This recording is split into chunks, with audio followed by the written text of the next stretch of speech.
ආශිර්වාද ලබන්න තිබිලා තියෙනවා. ඒ නිසා ආශිර්වාදات ලැබෙනවා.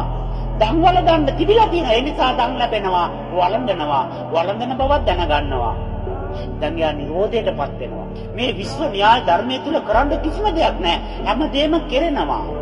පුද්ගලයේ සත්‍යයක් ඉඳලා වෙනස් කරන නිසා මිනිස්සු සංසාරේ ඉපදෙනවා. වෙනස් කරන්න කිසිම දෙයක් නැහැ. හොඳ නරක දෙකම කුසල් ගෙවෙනවා අකුසල් ගෙවෙනවා. එහෙනම් මොකටද උඩ පයින්නේ? ලාභ දෙකෙන්ම කුසල අකුසල් පරිසම් වෙනවා. මොකටද උඩ පයින්නේ? කැමැත්ත අකමැත්ත දෙකෙන්ම කුසල අකුසල් ක්‍රියාත්මක වෙනවා. මොකටද උඩ පයින්නේ? හැමදේම කර්මයේ ගනුදෙනුවා. හැමදේම යාපත් ලෙස සිද්ධ වෙනවා. කිසිම දෙයක් වෙනස් කරන්න අවශ්‍යතාවයක් නැහැ. දැන් පුද්ගලයා නිරෝධ වුණා. එයා බලාගෙන ඉන්න මිනිස්සු පොල්ලෙන් ගාලා යනවා.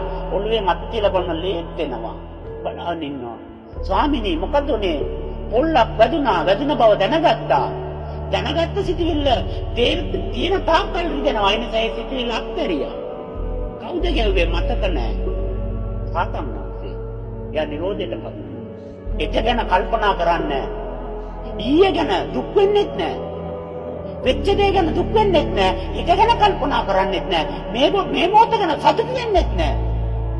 උන්වහන්සේලාව කිසිම අරයකට ගන්න බෑ. කිසිම තැනකට ඒක එකතු කරන්න බෑ. කිසිම සංගණනයකට කරුණු කරන්න බෑ. ඇයි? ඊයේ ගැන දුක්